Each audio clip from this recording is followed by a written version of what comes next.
Priming happens when you talk about your work, when you are asked what you do, when you're at a class. Like I go to dance class all the time. People say to me, "Oh, you're a hypnotist." Yes, I'm priming you right now, right at this moment, even though we're just in the vestibule changing our pants or whatever. I'm still working. I'm always working, you guys. I wear brand clothes in the summer. I'm a hypnotist. I'm a hypnotist shirt. I'm a hypnotist hat. That's priming. Google reviews are priming. Posting reviews is priming. Your social media, your stories, your newsletter, YouTube, TikTok, prime, prime, prime. Your website, it's priming. Your business card, my business card says on it, quit addiction. It doesn't just say hypnotherapy, my Alvin. That's not going to work. Put what the fuck you do on your card and advertise. Like, be real about it. Prime everywhere. What does it say on the back of my card? Quit addiction, find joy, overcome trauma, whatever. It says something like that.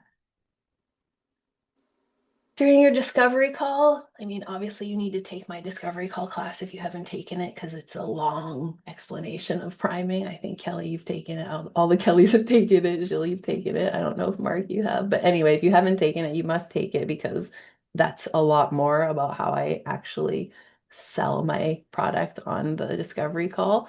But that's a prime moment for priming during the discovery call with visualizations, with when statements.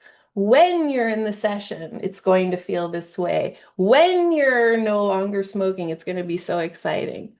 Anecdotes, questions, all with the mentality not of selling, not of healing, not of advertising yourself, but of priming.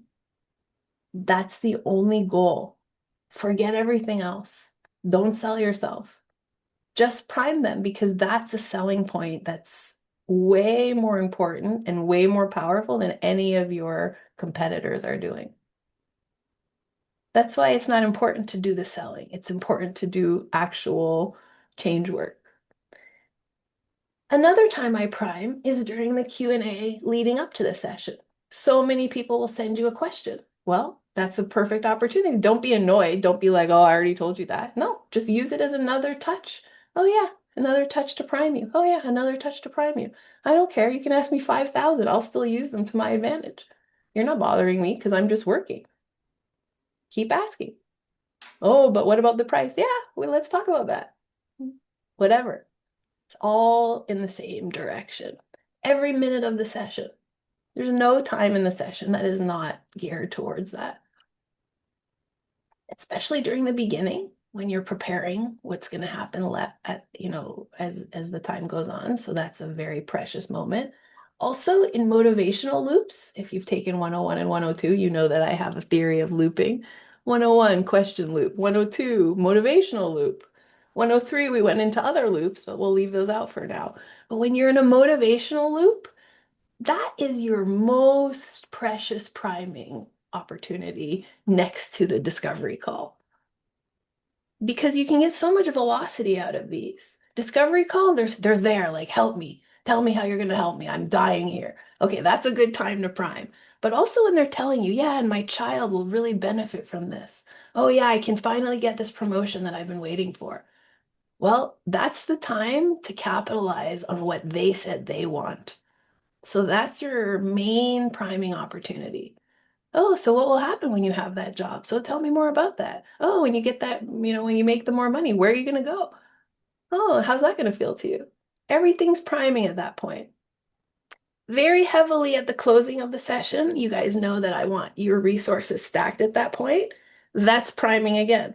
So end of the session, prime for short-term results, midterm results, and long-term results. As you can see, there's a lot to do, so every session is different, right? You're not going to sit there and be like, okay, what are you doing tonight? What are you doing tomorrow? What are you doing the next day? No, we're not going to do that. But depending on what the client says, you're going to draw on their experience, on their story, and prime them for that. Like the lady I had this morning is going to a dance contest. That's why she paid me. She wants to be a higher level dancer. Okay, so what's going to happen tomorrow at the practice? And what's going to happen in 5 weeks when you go to this competition. I'm going to do all of that at the very end because I have that opening for resource stacking. And that's why she came for this correction and this correction, right? So I'm going to restack those and prime for them again at the end of the session. Then in each and every interaction you have after that, they send you a review, they send you a comment, they tell you, yes, I did this thing. What do you say back to them? You don't just be like, oh, thanks for sharing. Don't do that. Don't be like, oh, that's cool. What do you say? Yeah, and much more of that's coming for you. Isn't that cool? Oh, I can't wait to hear about your next one. Oh, tell me more about how that feels the next time it occurs. Did you wear the shirt that you said you were going to wear, or did you wear a different one? You see, like everything I'm doing is putting the ball one step further ahead. Not just like, oh, that's cool. Thanks for telling me. No, everything I say is like, and what more? What more can happen? Did you see the one I posted in my stories yesterday? She was like, oh, it was so much easier the second time. I felt so much better. And then I said to her, yeah, it's like lifting a 5 pound weight and then a 10 pound weight and now an infinity pound weight. And she was like, yeah, I really like that idea. It feels so good. But that's so much priming right there. A 5 pound change, a 10 pound change, an infinity change. And I'm like, and it's up to you to do it. And she's like, oh, I can feel it. I love it. Go watch my stories. I think it's still posted since yesterday. But that was all priming, right? That's all intentional because I know her character. I know she's able to go to the infinity level. She's super intelligent, super neuroatypical, super curious, already interested in what is hypnosis. So I'm like, well, go for it then. Go big. So I'm always going to say something that's extreme. It's like the next level. What more can we have out of this? When you ask for your reviews, that's also priming. Oh, I'm super happy for these results. Tell me, in a review. Oh, can I post that to share it with other people? That's also priming. You see, it sounds like you're doing something for yourself, but I'm not. I'm just using that opportunity to further future pace, further project. Now, one thing I want to say about it is it says they're influenced by. So priming is heavily influenced by how you conduct yourself, what beliefs you hold as a parent, as a citizen, your own politics, your approach to your clients, the way your business is portrayed, your brand, your style, your level of physical fitness, your level of emotional fitness, your level of financial fitness, your reputation, and your interests. And that's just the list I could come up with just for this class.